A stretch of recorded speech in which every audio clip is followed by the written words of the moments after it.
Hey there guys, just thought I'd show you what I've been doing here. So this is the Bixler 3. As you can see by its decal there. And when you buy the Bixler 3, I bought this as a kit, so it was just like basically the frame and stuff, 47 quid. Nice, I figured I want to get into flying a bit of an aeroplane. What happened was I started watching these videos called cloud surfing, FPV. So if you want to go and check some out, just into YouTube, FPV cloud surfing FPV, and you'll see what I mean. You'll see what I mean. You watch it and you think, oh, well, at least this is what I was doing. I was watching it thinking, yeah, I want to do a bit of this. I like this. So this is probably not the most ideal plane for doing it. This is like a trainer. Okay, and as I've never flown a plane before. I haven't. I've been using a simulator called PicaSim, which has, you can set it up so you've got different wind speeds, turbulence, and all sorts of things going on. So you can get and you can use an actual trainer. It's got a propeller on the front. I've chosen this one because it's got a propeller on the back. So if I do a few clumsy nosedives, I'm not going to be smacking the propeller and the motor straight away. Now I've put this tape on to strengthen the front end, because when I've watched some of these and I've had pretty hard impacts, they sort of concertina in and get knackered up. But I've been watching some mod videos, and they're saying about using this particular like fibre tape, and it helps strengthen it all up. So just to give me a little bit of help, not doing too much damage to it. But I'm not going to be too bothered because, like I say, this is a trainer, so I expect this to go through the wars, and I expect to probably make a lot of mistakes with it. And what you normally get is you'd get the plane, you'd get the wings, obviously, a couple of servos in a wing for the ailerons. You got the old elevator on the back here, that's not on yet, and you get a rudder, so it's 4-channel. Okay. I'm just been roughing these up with a bit of sandpaper just to take off the shine stuff, so I'm getting my glue gun nice and hot, so I can then put these together and get that all fitted. I've gone round, I've checked the servos, I've made sure they're at 90 degrees on the things for the wings, and I'm pretty sure they're going to be pretty close on this, but I've not actually connected them up yet, but I can do those adjustments once it's on there, so I'm not too bothered. I got a bit carried away with the tape and I ended up going down the back end here. Now I've got the GPS on. Now all this stuff with the flight control and everything's configured. So I did all that before I even attempted to put it in, and these things are just in place just to show you sort of where they're going to be going. Okay, so let's go from the back here. Obviously we're going to have the feather on the back, and there, so we go. I'm going to be using the wheels as well. They've got a thing called I can't remember, the boots or something. I can't remember, these silly bits of polystyrene that go with it. I don't like the look of them. I'm just going to leave them on this, but I will be using, because where I'm going to be flying from, sorry if you didn't see that, but where I'm going to be flying from, the grass is always kept pretty short. It's a maintained area where I was flying last summer, and that's where I'll be doing some takeoffs and lands and bits and pieces back out on the far back field, because that's where quite a few guys actually go with their FPV planes, with the RC planes. Not sure if they're FPV or not, but I've seen them with the RC planes, a couple of guys. So anyway, so I've got my GPS module here, my 6 cable connection. It's coming through. I stuck a little hole in there. A little hole in there for the wires to go through. So, and that's going to come out down the bottom. As you can see, the connections here. Oh, let me shift that. This is the power for the receiver. This is the transmit and receive for the receiver. And if you can sort of like see the wires here, and they're just going to plug straight into the flight controller, and those 2 sockets that you can see. Like I say, this is just set up so I can just show you what I'm actually doing in it. So the flight controller has on the bottom of it, it's got Velcro, but I've not actually stuck it in place yet because I still need to take it out and do some more connections. But it will help me to be able to like pull it off from the Velcro to take it in and out anyway. But that's where the GPS is going to be connected to these two sockets on the back that you can see, not the USB, not the one in the middle, but this little white socket and this little white socket. I hope you can see that. Let's just zoom in. See that little white socket either side of the USB? So that's where that's going to connect in. It's all pre-configured. So I've pre-configured the magnetometer. I've done it all the same as what I did for the quad, but obviously set it up for an airplane. So this is going to be where the camera is going to go on the front. I've made a little board so I can put two cameras on if I want to. I've got to keep in mind that I might actually stick some sort of I can't remember what they call them, but it's like a camera mount that rotates, it'll do a pan type system and maybe a bit of a tilt. So if I just pull this out of the way here, and I'll show you what I've got going on underneath here. So for the power side of things, just before I talk about this, but for the power side of things, this wire isn't connected. This wire that's hanging down here, this one, this is the receive transmit for the on-screen display to go onto the flight controller. The FPV system is going to run from its own battery. That battery is going to live down there. So I've got the perfect size batteries for that, which is one that I just threw on the floor, but here's another one because I've got a few of them. So this is it's one of the flight batteries that I normally fly with, and they're pretty good. I mean, they're not bad, but this will be ideal. This will give me plenty of time up in the air, over an hour, at using full power from the, if I wanted to, from the transmitter, 800 milliwatts, because that uses 600 milliamps of power. But as I normally fly lower anyway, lower power, because it just don't really need it so much. But with this I might end up going up to 500 milliwatts, but we'll see. But anyway, so it'll be having its own power supply. That power supply, those cables come through underneath and come into this block. There's a little tiny thin wires, not them ones, but this little tiny thin wires that come out here, and they go onto the battery indicator number 2 on the Minim OSD.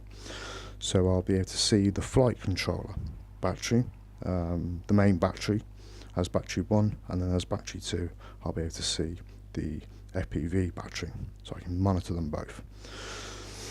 Inside there, I don't know if you can see it, but inside there, trust me, is a BEC, a UBEC, 5 volt, 3 to 5 amps, the same as what's there actually, and that's what's feeding this.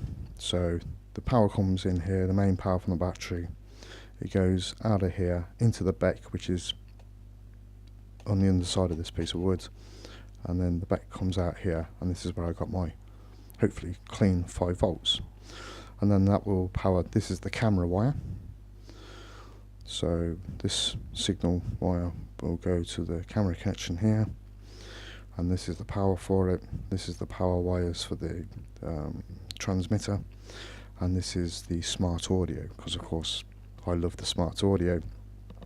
Thank you TBS, because then I can configure this.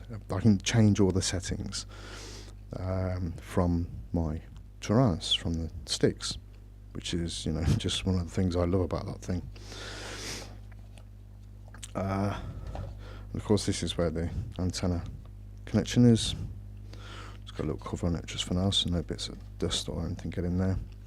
But that's that. And I may stick pins on the flight controller, just so I can stick ends on here to go over the pins, so I can actually disconnect all this and take this off if I want to. Because what you do get in the box as well with this is this.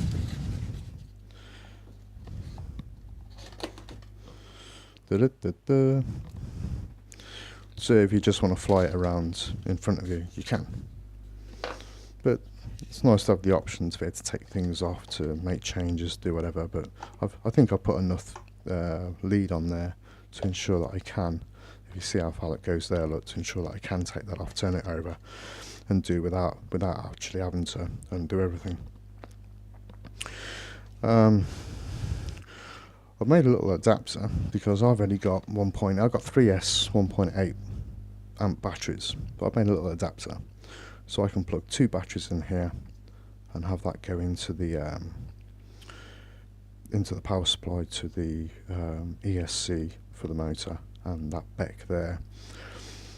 And on that side of things, when that new ESC comes in, because the ESC that they sent me, that came out, the UBEC had 5V coming out of the 5V side and also of the signal side. Don't really want it like that, so they're sending me out another one. But on that lead, I will then I will put a Dean's connector on there.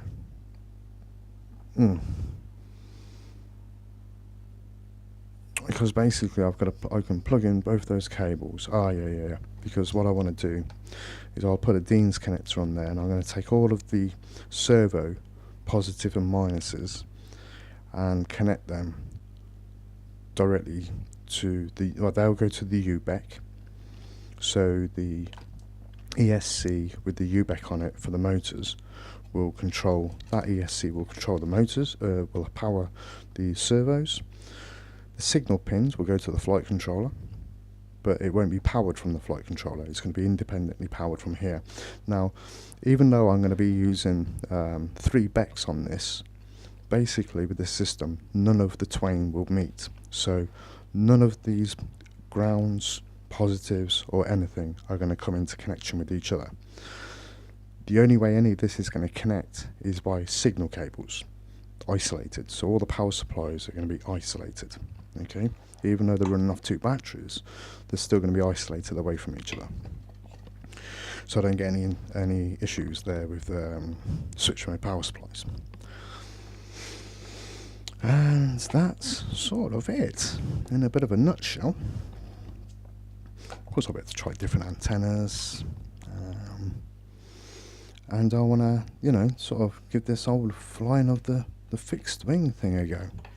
I really do like what I see when I see people flying around. I love that thing where they're flying up in the clouds. Now, I've seen these Bixler 3s, even though some people may say, well, it's no good for doing that sort of thing, but I've seen plenty of them doing it, going above the clouds and getting some real good FPV footage.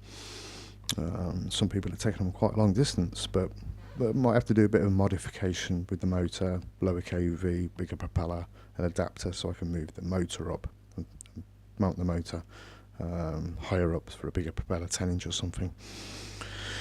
But I'll look at that, once I've just got used to just flying it about a bit locally, and just trying out all bits and pieces, fail safes and all sorts. That's something else I wanted to tell you about the fail safe system as well, with the controller that I've got with the transmitter.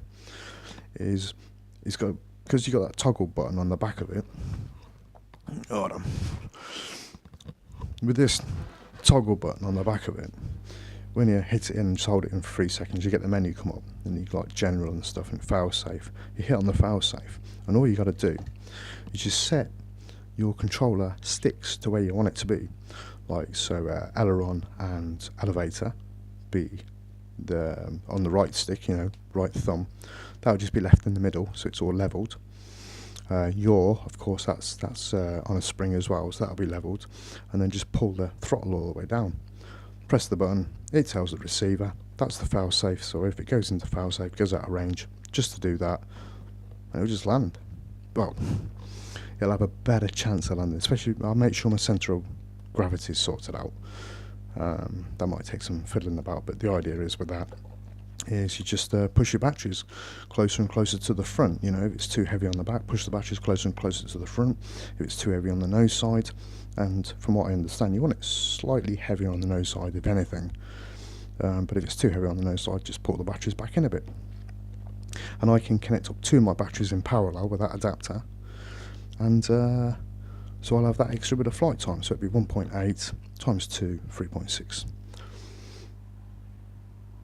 yeah, 3.6 amps. Now I know that's not a lot, but just to get me going, that's going to be okay. And if I'm happy with that and the weight of the batteries and everything, then I'll just buy, you know, bigger batteries, especially if I've got one sat in the back here, and I'll be using the same one sat in the back there. I've got 3 of them I can put in the back here.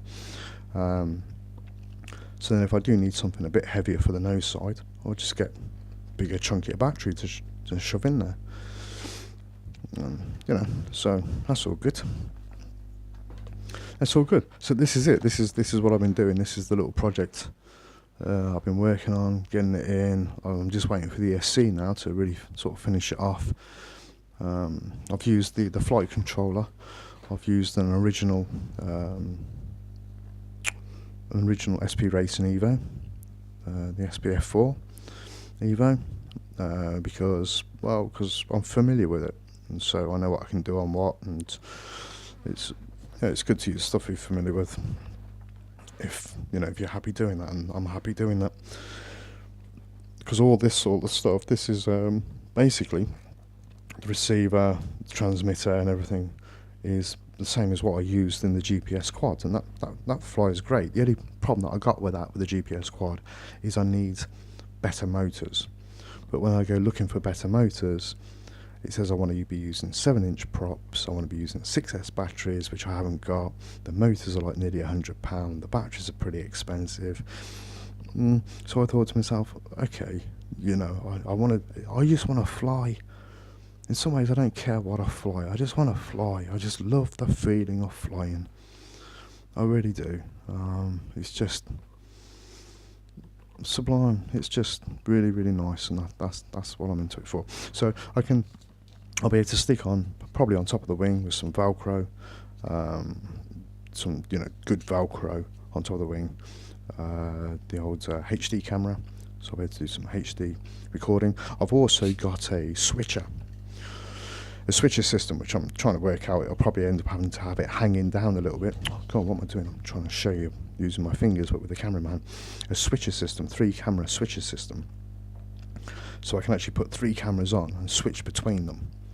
But they'll all, the output will go through the input for the camera side of the on-screen display. So it'll all be overlaid. No matter what camera I'm on, will be overlaid with the on-screen display when it's being transmitted out.